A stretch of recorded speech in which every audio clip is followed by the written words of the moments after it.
Hello, this talk is on the Western way of war. The key point being that Western armies sought to be direct and to annihilate their enemies.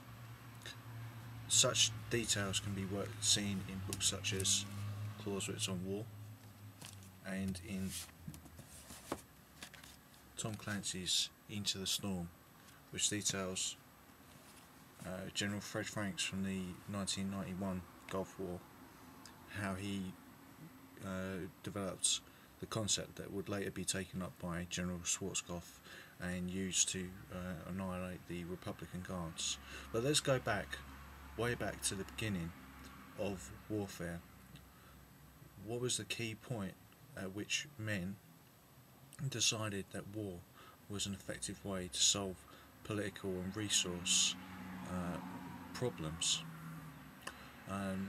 This all goes back in terms of resources to the amount of women available to the male population, the amount of farmland when people started to farm and be settled, and also to the amount of wild animals that could be used. Now, warfare might be even more ancient than when settled communities began. Chimpanzees, for instance, go on raids and do territorial patrols, and so human beings may have been always at war. There is, of course, on the counter argument, the bonobos chimp, who is very peaceful. That is a very female-dominated society. The reason why men developed a war would be due to the hunting instinct. Hunting was developed to take animals, and then by some perverse logic people started to hunt each other. Now from this drive we also developed sports, and from that martial arts.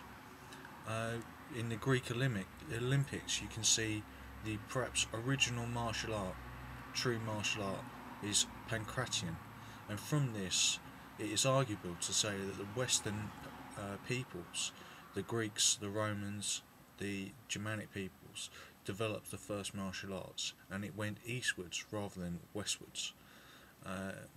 If you look at boxing or Pancration, there's boxing originally had locks, throws, kicks and punching in it.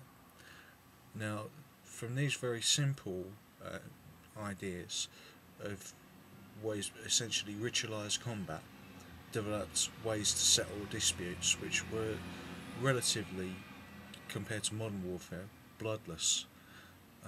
Two sides would meet on a predetermined piece of ground, and they would stand there and chant, throw missiles, and then one side would psychologically be defeated and move away. Now the Greeks took this a step further and developed the first modern soldier, the hoplite. Now the hoplite, as you will see from the other videos in this playlist, was an armoured soldier. He carried a shield, a breastplate, a sword as a secondary weapon. His main weapon was a spear, and his face was covered in a helmet which restricted his eyes and ears, his senses to some degree, but that of course wasn't the purpose. The idea was to make him look fearsome and to also give him protection. Now what has this to do with the modern English, German or American soldier who's tooled up and ready to go out and is basically, when given the order, can go into a killing frenzy? Well, the hoplite was the first soldier to understand the concept of actually annihilating his enemy. It didn't start out like this originally. Two groups of hoplites, say from Athens or Thebes or Athens and Sparta would meet, and there would be a clash of shields. A shield wall would be formed, and then the two groups would move towards each other slowly and in a disciplined manner. And that discipline, coupled with a natural ferocity, is one of the basic components of the Western soldier. Once the line had been broken, there may in some battles have been annihilation, but more often the result was that a hoplite would turn, raise his spear to show, in a sense, that he had surrendered, and then he would retire. Now, when Alexander the Great, from Macedonia, not from Greece, some common misconception, the Macedonians were a Greek-influenced people, but they were not Greek themselves, began to conquer Greece, and the Persians had been chucked out by the Spartans and Athens before. Macedonia conquered Greece and then went on to fight Persian Empire, which at that time was about the size of the modern United States. Now, in those battles there was annihilation, but that was down to the violent, I could almost say psychopathic,